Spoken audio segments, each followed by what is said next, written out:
6 most disturbing rare mental disorders. Dissociative fugue. Dissociative fugue is a rare condition where a person forgets everything about themselves and their identity. However, what separates a fugue state from something like amnesia is that the person suffering from this condition is not confused or scared by the sudden memory loss. Instead, they're fully aware of their surroundings and often travel to some faraway location almost as if they're searching for something. In some cases, the patient can even start a whole new, fully functioning life under a brand new name, which is probably the scariest symptom of this disorder. It's almost like the person you recognize as your own self takes a back seat while someone else controls your body. These second lives can look so normal that unless someone knew the person before, they'd have no idea they were speaking to someone experiencing such a disturbing condition. Someone can also spend months trapped as this alternative self, living a brand new life, while to their loved ones they're a missing person.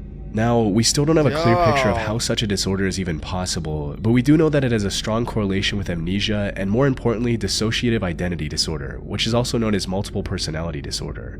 As for what causes such an extreme disorder in the first place, the reasons can range from severe mental and physical trauma to the use of psychotropic substances and, in some cases, even as a side effect of dementia. Yo, that would be absolutely trippy. Like, imagine someone you know had this, completely fine one day. The next day, boom, completely different person. Fortunately, there hasn't been a single case of dissociative fugue becoming a permanent part of someone's life.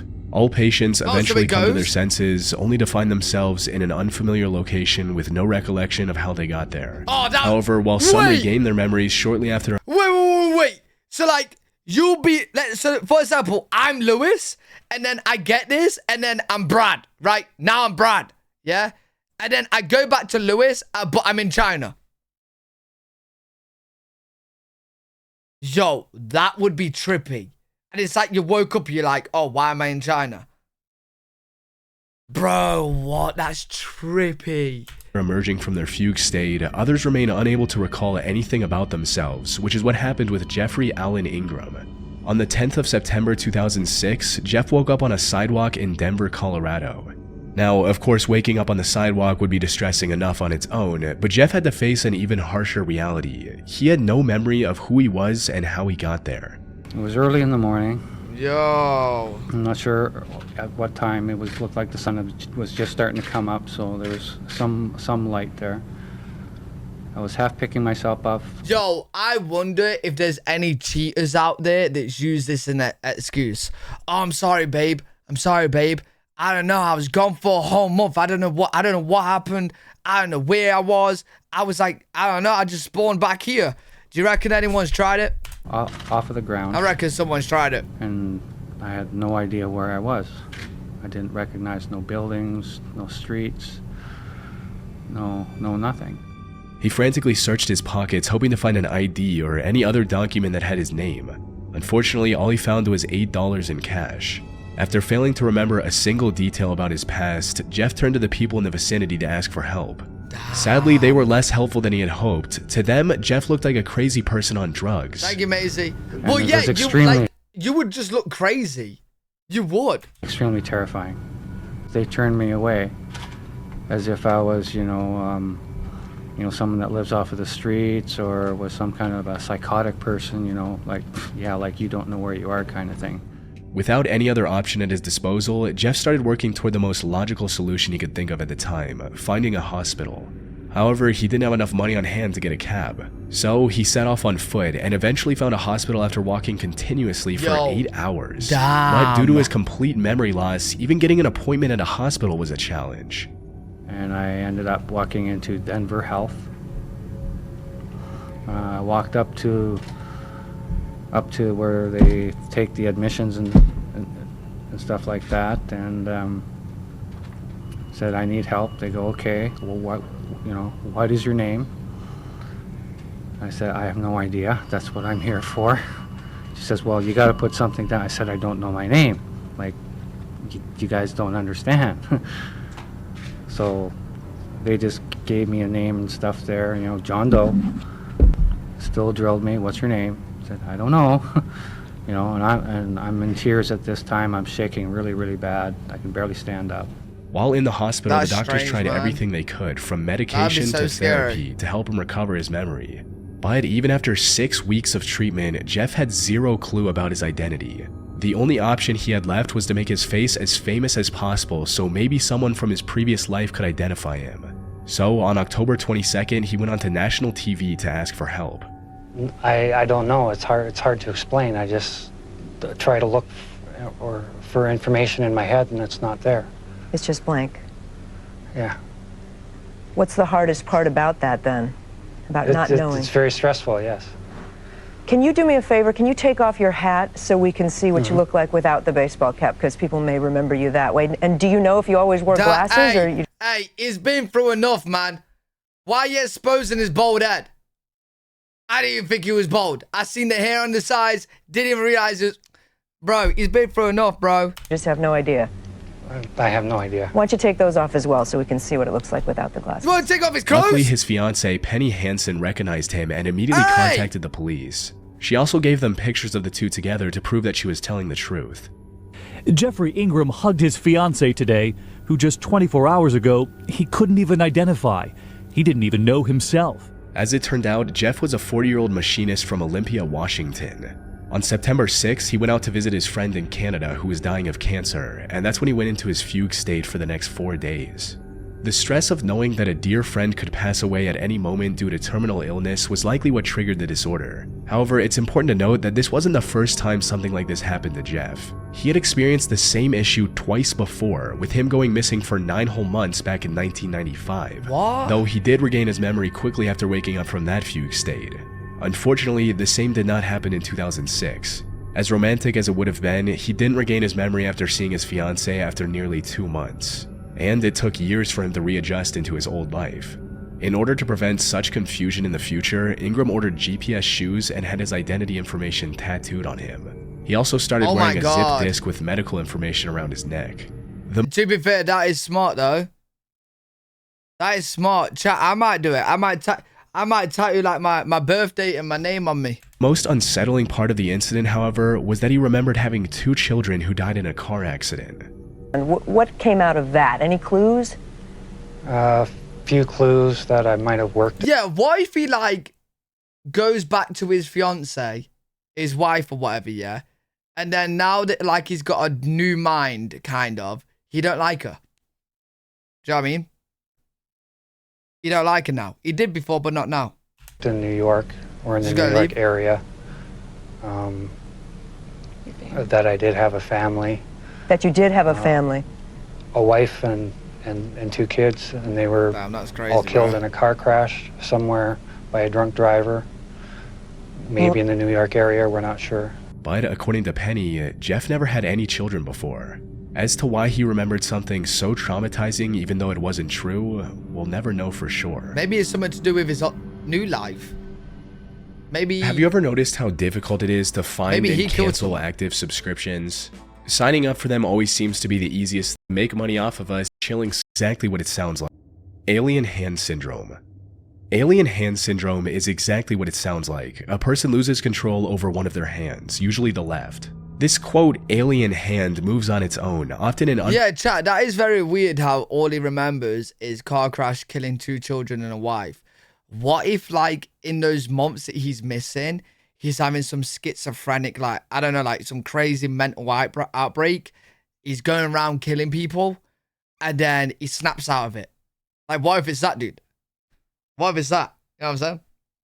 Unpredictable and creepy ways, that's why he making the patients believe that the hand people attached to their body is not theirs.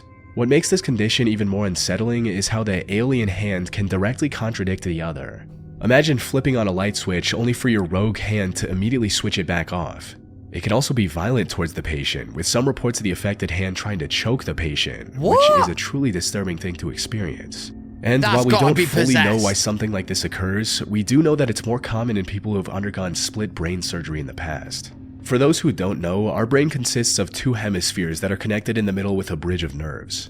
Our motor functions are also split between the 2 halves. The left brain controls our right side, while the right brain controls the left. More importantly, the left hemisphere governs our ability to speak. It's where our language centers are housed, the part of us that can articulate thoughts. In a sense, it's the voice of who we are. However, during a split brain surgery, the corpus callosum, which is the bridge that connects the 2 hemispheres, is cut to treat severe drug-resistant epilepsy. And as the theory goes, split brain surgery removes the right brain's ability to communicate its intentions with the left brain, which, as we discussed, controls speech. In silence, the right brain remains conscious, aware, and functioning, but with no voice to express itself. And since it doesn't have a way to vocalize its intentions, the right brain often resorts to moving the hand under its control. A real-life example of this is Karen Byrne in New Jersey. She had the split brain surgery when she was 27 years old to treat epilepsy, and it was a success. That is, until her left hand started moving on its own. In an interview, Karen explained the first time this happened during a doctor's visit. Quote, Dr. O'Connor said, Karen, what are you doing? Your hand's undressed. Yo, how you gonna explain that to the cops if you, like, shot someone? Hey, it wasn't me. It was the right hand. I promise. Like, the right hand's fucking crazy, bro. It wasn't even me. That bitch got the gun and shot. I ain't doing nothing. Bro, what? Nah, just at that point, chop off your hand. At that point, chop off your hand. Pressing you. Until he said that, I had no idea that my left hand was opening up the buttons on my shirt. So I start rebuttoning with the right hand, and as soon as I stopped, the left hand started unbuttoning them. What? So he put an emergency call through to one of the other doctors and said, Mike, you've got to get here right away, we've got a problem. She also explained how it now hinders her day-to-day life, stating, I'd light a cigarette, balance it on an ashtray, and then my left hand would reach forward and stub it out. It would take things out of my handbag and I wouldn't realize, so I would walk away. I lost a lot of things before I realized what was going on. Worst of all, the left hand sometimes lashed out against Karen and started attacking her out of the blue. Ultimately, if the split brain theory is true, it brings up some unnerving questions about who we are. I don't like But as creepy as some of the implications are, I doubt we'll get concrete answers anytime soon, since this disorder is so rare that it's hard to study. Plus, our brain is way too complex to fully understand with our current medical technology. That's so weird. Cotard syndrome.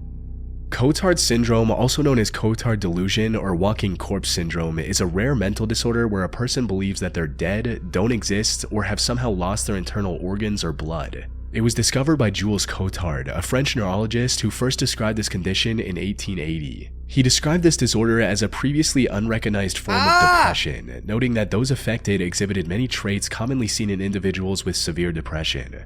They would stop taking care of themselves, become emotionless, and drive zero enjoyment out of activities they used to enjoy before. But later studies confirmed that the walking corpse syndrome wasn't a disorder on its own. Instead, it was the result of extreme depression and anxiety leading to psychosis and schizophrenia. Near-death experiences can also have a similar effect, where someone regains consciousness after getting very close to death or even dying for a few minutes before getting resuscitated by doctors. Something like this happened to Army veteran Warren McKinley, who got in a horrible motorcycle accident. And while he survived the accident, the resulting stress and head trauma in his frontal lobe caused him to develop the walking corpse syndrome. What I felt was, what's the point? And that's how you felt emotionally. What's the point? Why I was at Headley Court and they were trying to help me and to rehab you. And I was just... You felt like a ghost, didn't you? What's the point? Like a ghost, dead man walking. Yeah. More modern examinations have also discovered a strong correlation between Cotard syndrome and damage to parts of the brain responsible for recognizing faces. So when an already anxious person sees themselves in a mirror... I don't get this one because, like, this is rare mental disorders, but, like, what they're describing right now, don't a lot of people, in a sense, kind of feel that way? Like, what's the point? You're just a dead person walking? You know what I mean? I feel like a lot of people kind of can feel that. They can't recognize themselves and reach the delusional conclusion that they must be dead. Researchers also mapped out the 3 key stages of Cotard syndrome. And the scary thing is... Like, they genuinely think they're dead? Like, they genuinely think they're dead? Like, a very extreme case. It starts off as practically indistinguishable from regular depression in what's known as the germination stage. During this stage, the patients experience symptoms like insomnia, loneliness, and the loss of interest in both their home and work life. The next stage is known as the blooming stage. This is where the symptoms quickly mold into something that can be recognized as Cotard syndrome. During this stage, patients often claim that they have missing or rotting body parts, that they're already dead, or in some severe cases, that they don't exist anymore. What? The final and the most terrifying stage of Cotard syndrome is called the chronic stage. At this point, the delusions of death become ingrained in the patient's mind, leading them to refusing any and all help from others and denying their reality. Once a person reaches this stage, it becomes extremely difficult to rehabilitate them, since in their mind, what's the point? They're already dead. And while there are some exceptions, most Hey, chat, I'm really struggling to understand this one because this one just seems like it's just like a bad case of depression, no?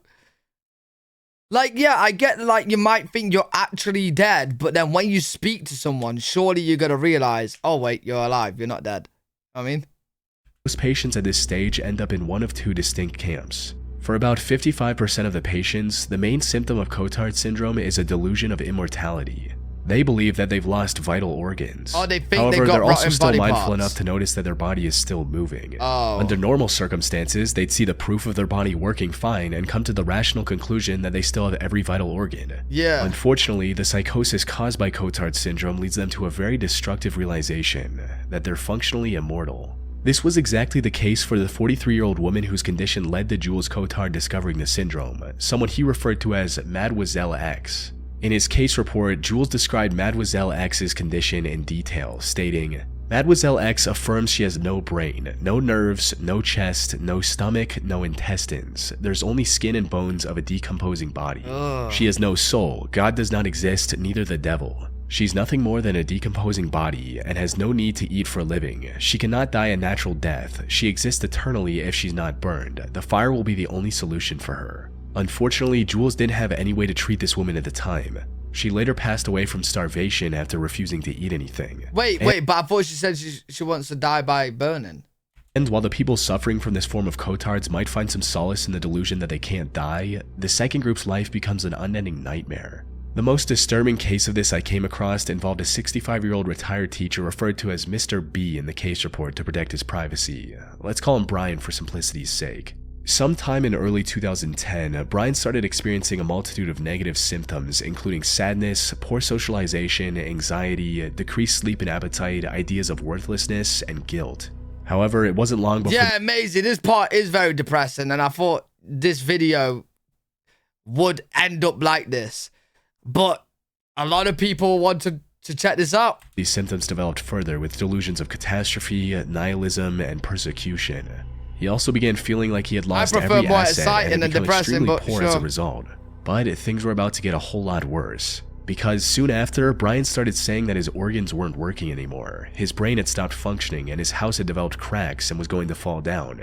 This feeling of nihilism became so unbearable that Brian tried to end his life. Fortunately, his attempt was unsuccessful and he was admitted to a hospital. Family members also found a final note in his room which revealed that he wanted to end himself because he feared he might spread a deadly infection to the people in his village. Even after being admitted to the hospital, Brian attempted to end everything 2 more times before becoming fully convinced that he was already dead and refusing to eat. The only silver lining in this case is that doctors were able to diagnose his condition as Cotard syndrome on time and treat him accordingly. This was a significant development, especially when you consider that unlike 140 years ago when Jules Cotard first discovered the syndrome, treatment options were virtually non-existent. And while Cotard syndrome is not officially recognized as a mental illness in official manuals like the DSM-5 and the ICD-10 by the World Health Organization, I came across several studies that suggest treating this syndrome is possible. And not only possible, but increasingly effective today with methods like electroconvulsive treatment and psychiatric medication. And with advances in brain imaging technology, we can hopefully gain a deeper understanding of the causes of Cotard syndrome and find ways to prevent it completely. Alright, let's get on more interesting Ekbom syndrome. Ekbom syndrome, also known as delusional parasitosis, is a mental health condition where the patients believe that they're infested or infected by some kind of insects or parasites. These can include things like worms, mites, bacteria, and even mice in some extreme cases. It's a type of delusional disorder where the person suffering from the ailment is convinced that they have these pests crawling under their skin. Yo, hey, that would be horrible, bro. That would be horrible. Bro, it's horrible. You know when like someone starts itching next to you and then you're like, oh, I feel itchy now. Or like you mentioned something about like, I don't know, like bugs around you or something and then you like start itching. Oh, no, man. No. Yo, no, I couldn't do this one. I could not. While Ekbom syndrome doesn't cause any direct harm to the patient's body, it can lead to them hurting their own body while trying to remove the parasites. Some can take things even further and spray themselves with harmful pesticides, resulting in life-threatening breathing issues. Luckily, medication and treatments like antidepressants and cognitive behavioral therapy can help with reducing the symptoms to a more manageable level. That being said, there is a harsh and sad reality here. Delusional parasitosis is defined by an unshakable false belief. Those suffering from it are utterly convinced that parasites are invading their bodies, despite all evidence to the contrary. It's starting to make me itch, As a result, most affected individuals do not accept treatment. This is exactly what happened with a 53-year-old woman in Colombia in 2017.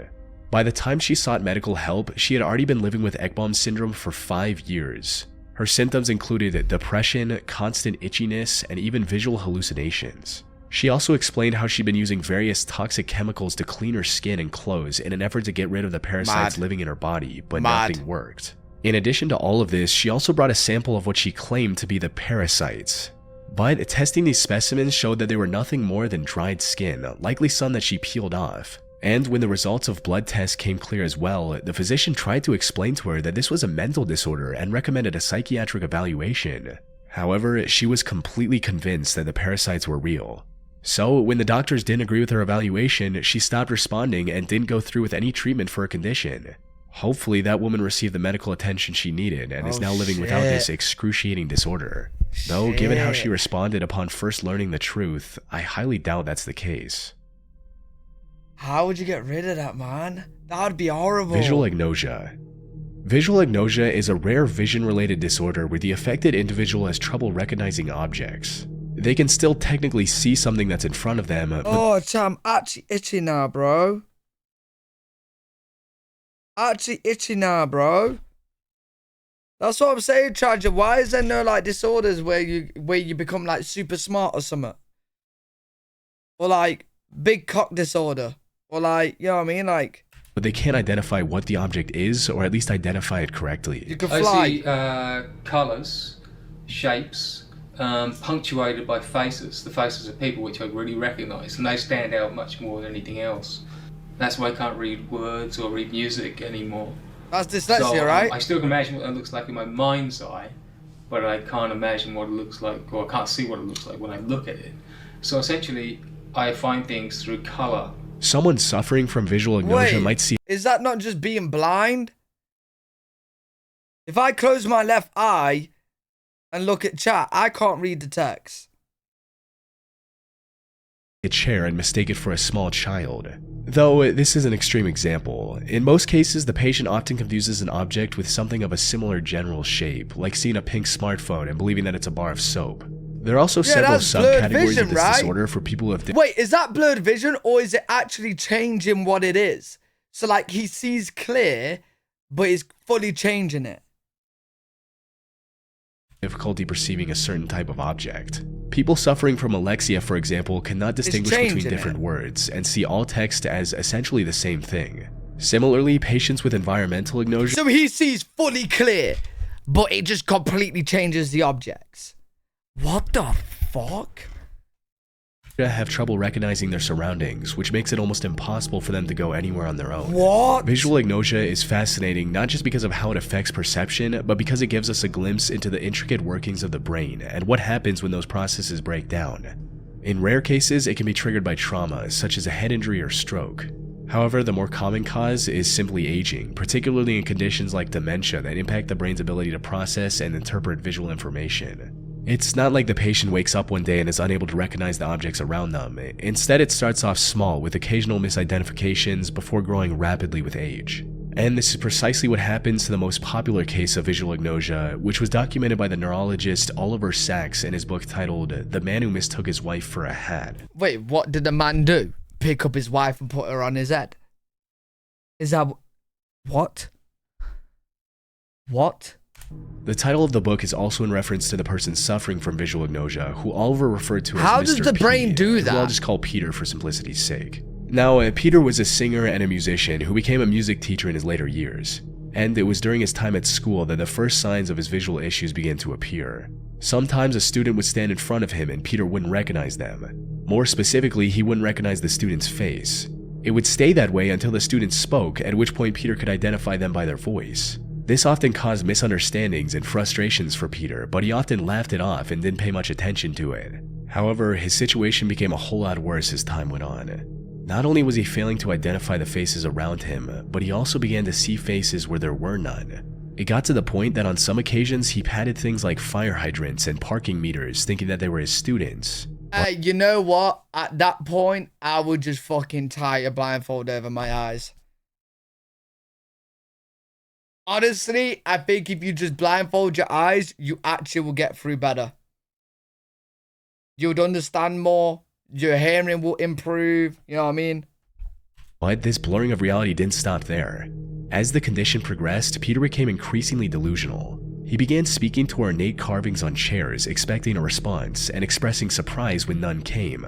This went on for nearly 3 years as Peter kept ignoring the issue and deluding himself into thinking that it was normal. And it wasn't until Peter developed diabetes and sought help from an ophthalmologist, concerned that his eyesight might be failing, that the truth came out. Fortunately, after hearing Peter's bizarre and fragmented descriptions of his vision, the ophthalmologist realized the problem wasn't with Peter's eyes, but with his brain. He referred Peter to Oliver Sacks for further diagnosis. Upon his visit, Oliver gave him a National Geographic magazine and asked him to describe what he saw in it. According to the case report, Peter was able to discern finer details like colors, brightness, and shapes of objects in a scene. But when asked to describe the scene as a whole, his mind drew a blank. However, the most bizarre part of his visit came near the end when Peter was about to leave. He reached out and grabbed the head of his wife, who came with him, and tried to put her on his head. In other words, Peter had just misidentified his own wife as a literal hat. This confirmed beyond a doubt that Peter was dealing with visual agnosia. And unfortunately, while the diagnosis was accurate, Oliver had no treatment to offer that could improve his condition. With no other choice, Peter adapted by relying on his other senses to recognize people for the rest of his life. It goes to show just how adaptable humans are, even when faced with something as terrifying as visual agnosia. Yo, that is scary, bro. Damn, that's crazy. Truman man. Show delusion. There's more. How many? There's more? How many is there? Truman Show delusion is an exceedingly rare and fairly recent mental disorder where the patient believes that they're the protagonist of a reality TV show. In their minds, the world around them is nothing more than an elaborate set with hundreds of hidden cameras to capture the reaction to various events. The name of the disorder comes from the 1998 movie starring Jim Carrey I've called not The seen the Truman Show. For those who haven't seen it, the plot of the movie revolves around Truman, who's adopted by a corporation at birth. This corporation then builds a secluded island with thousands of cameras and broadcasts every second of Truman's life for the whole world to see. Now, there are some differences between individual cases, but for the most part, almost all patients believe that they're the real-life version of Truman. We have to watch When it. asked, this is how one of the people suffering from the delusion described their mindset. Wait, so you're telling me a movie has now caused a mental disorder to where people genuinely believe they are now in the Truman Show? I realized that I was and am the center, the focus of attention by millions and millions of people. My family and everyone. That sentence right there just seems like somebody that's an attention seeker. I realized that I was and am the center, the focus, attention by millions of people. Everyone I knew was and are actors in a script, a charade whose entire purpose is to make me the focus of the world's attention. Medically, the Truman Show delusion is a symptom of psychosis and can also serve as an early sign of schizophrenia. And while there have been many cases of this delusion over the years, few are as significant as Albert's. Albert was a 26-year-old from Western Pennsylvania who was leading a fairly normal life. He worked at a nearby assembly plant and lived with his parents. But one day in 2002, he decided to travel to New York and tried to enter the United Nations building. When a guard stopped him from going any further, he punched the guard and was later taken to the Bellevue Psychiatric Hospital. And that's where Joel Gold, who is a psychiatrist, and Ian Gold, who worked as a neurophilosopher, discovered the truth about Albert's condition. As it turns out, Albert believed that he was the main character of his very own TV show, and everyone around him, including his parents, were nothing more than actors. What? He also revealed that the showrunners were watching his every move through tiny wireless cameras that were implanted in his eyes. His delusion got to the point where he believed that the 9/11 incident was just a staged plot twist to make the show more interesting. What? And before getting arrested, he was trying to escape the show by asking the UN for help, which is why he traveled over 200 miles to New York City. Albert was later identified as the first documented case of a newly recognized mental disorder, eventually named Truman Show delusion. The Gold brothers have since diagnosed several hundred people with the same delusional disorder. And sadly, as cameras become smaller and surveillance more widespread, it's hard to imagine the frequency of these cases decreasing anytime soon. Oh yeah, it's just gonna get more and more and more. There's more cameras. Hey, don't bring these people into the UK, bro. There's cameras on every street. they'll be freaking, man. They'll be freaking out. They would.